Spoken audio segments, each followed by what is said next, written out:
What's up, everybody? I am Hefe Picks. I'm here with Alpha Dog, and we are back at it with Off the Bat. Alpha, how you doing, man? Hefe, man, I'm excited to be back. Great start to the season. We have some awesome games to go over today. We're going to be back, guys. Season 2 of Off the Bat. We have Hefe here. We have a lot of guys that will be here on different days of the week each week. And we have Mr. Slam, the producer, in the back.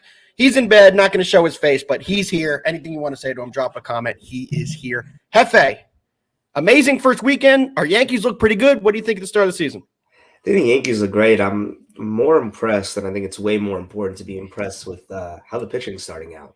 2 shutouts in their first 3 games. Bullpen looks great. The starters look great.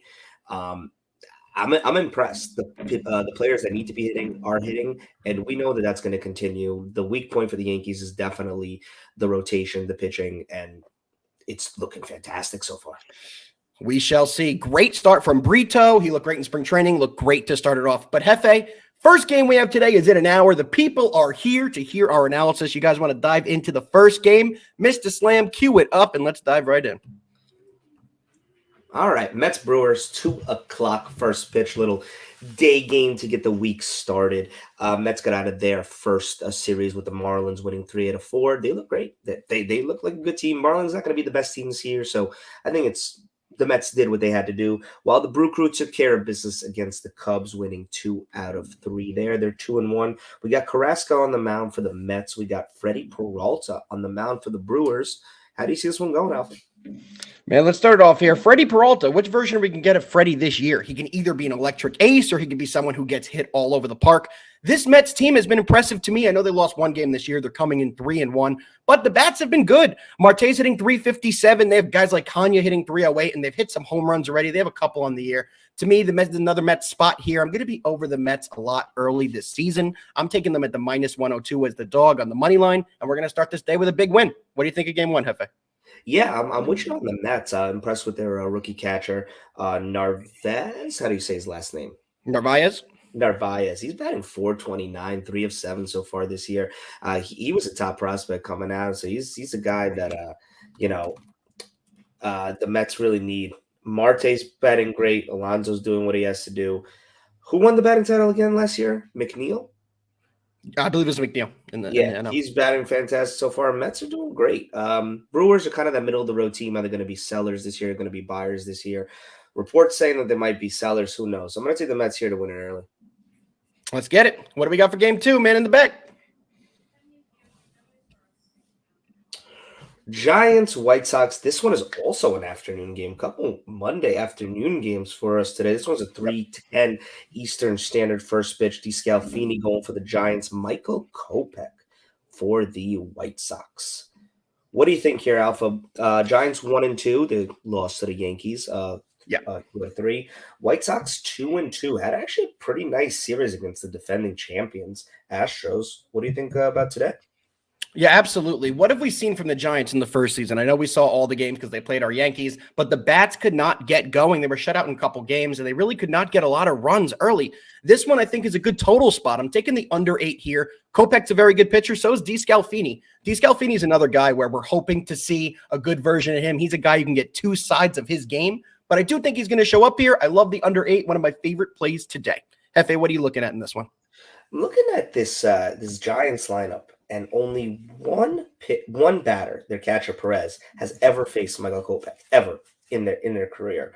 So I actually really like the under. Just like you said, this is a team that hasn't seen a pitcher on the other side. This White Sox lineup against DeScalfini has not been good. Only 4 batters have ever seen him, and 2 of them, Jan Moncada and Elvis Andrews, never have a hit against them. So I actually really like the angle of the under here. Do you agree with me? Collab under 8 from me and Hefe for game 2. Let's keep rolling. We're flying. Tons of action in the chat. People asking if we like the NRFI in the Mets game. I do like the NRFI, but I'm not a big NRFI kind of guy. It's such a coin flip in those. I'd rather bet a first 5 under compared to an NRFI. My thing with Nerfies is at the beginning of the year, it's a complete toss-up. It's just you're just flipping a coin at this time of the year. There's no stats, there's no trends to look through to base your decision off of. You're just going off of very minimal stats. It's a complete toss-up. There's no analytics behind that bet at this point of the season. Absolutely. All right, let's move on to Phillies Phillies, Yankees. Hold on. Listen, Hold on. Let's take a minute. The show is back. First Yankee review of the year. Circling the wagons. Go ahead. I'm a little bit nervous. The Phillies are, I believe, one of only 3 teams that are still winless. They went into Texas and they lost all 3 games. The first 2, they got absolutely murdered by the Texas Rangers bats. And yesterday, it felt like every single inning, the Phillies had bases loaded with 0 outs, and Martin Perez just got out of every single inning. It was actually remarkable that they only scored 1 run yesterday. It was 2-1, right? Yep. It was remarkable because I really feel like they got to hit every single inning. They're without Bryce Harper. We know that. Today they got Taijuan Walker starting for them. He's coming over to them from the Mets. But Nestor Cortez for the Yankees. I think the Phillies start 0-4, man. I don't know how else to put it. What's the official play you have on this one? Yanks on the money line, -170? Nah, I'm going to take the Yanks on the run line, -1.5 here. The Yanks bats have proven that they can swing, but more importantly, like we started the show with, it's the pitching. I mean, 2 shutouts in the first 3 games, and this is a Phillies team that is struggling to put up runs against Texas Ranger pitchers. Yeah, couldn't agree more. And what's one thing that we see a lot with this Phillies team? If their starters cannot go late into games, it seems like every year that their bullpen becomes the story of their season. They never have a dominant bullpen, and they tend to give up a lot of runs after the starters come out. My play on this game is the Yanks team total over 4. You can get it at a straight 4 line on FanDuel, -120. I like that because you have the insurance push option. If they only score 4, you get your money back. But I do think the Yanks put up at least 5 or 6 in this one, all over the Yankees team total over 4, -120. Let's keep it rolling. Chat is hot. TNT, what is up, my brother? We're going to have to get you in here. Boston's finest. Thanks for stopping in. Mr. Slam, what you got next? We are moving on to the Braves and the Cardinals. Whoa. Who? The Braves versus the who? The Fighting BBBs. Shout out BBB. He will be on the show, guys. Feeling a little sick today. He will be back. But we still have the Fighting BBBs against the Braves today. What are we liking, Hefe? We got a little young versus old action here. We got a 26-year-old Jacob Woodford starting for the St. Louis Cardinals. And we got the old man, 39 years, young Charlie Morton starting for the Braves. I feel like he's been playing forever, man. But look, this is a tough game. And I don't say it's a tough game because I don't love the odds here. The Braves are at -125. The Braves are like half of every MLB expert's picks to win the World Series this year. This lineup has virtually no flaws in it.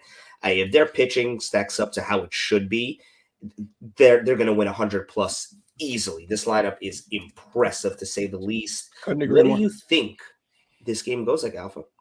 Man, to me, I know I've talked about a lot of unders earlier, a lot of pitchers playing well, but to me, I do think that this one is going to be an overplay. It is juiced on the under here. You can get the over at 8.5. I do think old man Morton has a good first couple innings. Woodford might do well as well, but we get to the 3rd or 4th inning, we could see some new pitchers coming in, and I think the bullpen gets absolutely tattooed in this one. Both teams have some good bats. I've been really heavy on the Braves team total over so far this year. They've done great. Granted, they did play the Nationals in the first series, so it seems like everyone's going to score a lot of runs in the Nationals this year. But I do like the over 8.5, and it's juiced on the under at -105. Yeah, I'm gonna go with the Cardinals money line here. I think this is a low line right here. Woodford, kind of an unknown. Charlie Morton, kind of a known. Line is a little low. It's a new start of a new series on a Monday. I'm gonna take the Cardinals on the money line. Get a home win. Little dog money line play from Hefe. I love it. We have a short slate today. I believe the next game is the last one we have. We're going to do our best bets of the day, and then we are also going to give you guys a college basketball championship because that's the biggest game of the night. So we are here. Let's go into the last game. Hefe, D-backs versus the Padres. I know you were looking forward to this one. All right, we got a matchup between Ryan Nelson for the D-backs and Ryan Weathers for the Padres. Fun fact. Ryan spelled differently for both of these pitchers. Very odd. Never seen Ryan spelled like the way it is for Nelson. I'm 100% sure it's actually not Ryan, but I'm still going to say Ryan. It's spelled R-Y-N-E. Reen.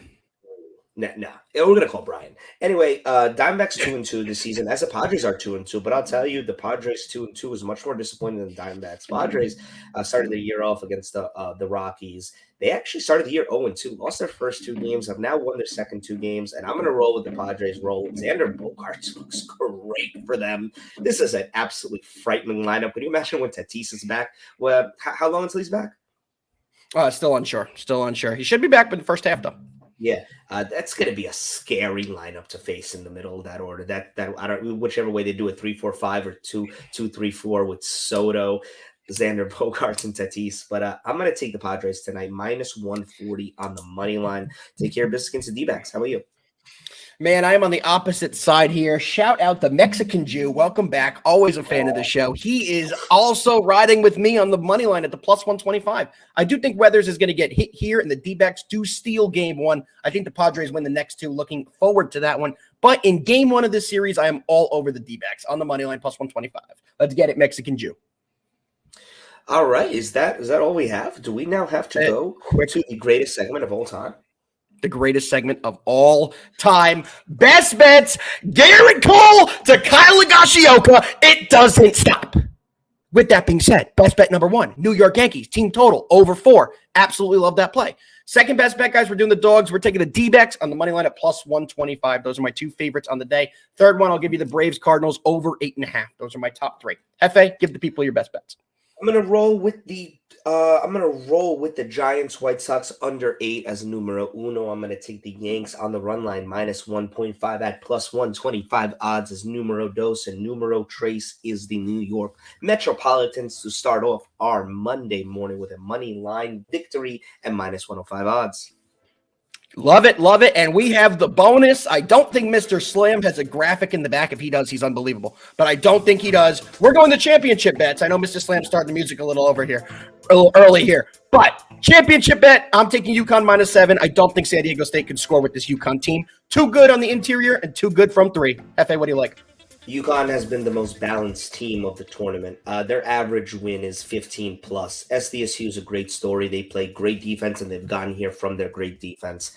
I just don't think there's any way they can defend UConn's playmakers. Sonogo is a monster underneath. They have amazing wings that can all shoot, and nobody's talking about that when Sonogo's not on the court. Oh, they just have a 7-2 freaking backup who's a monster on the boards, okay?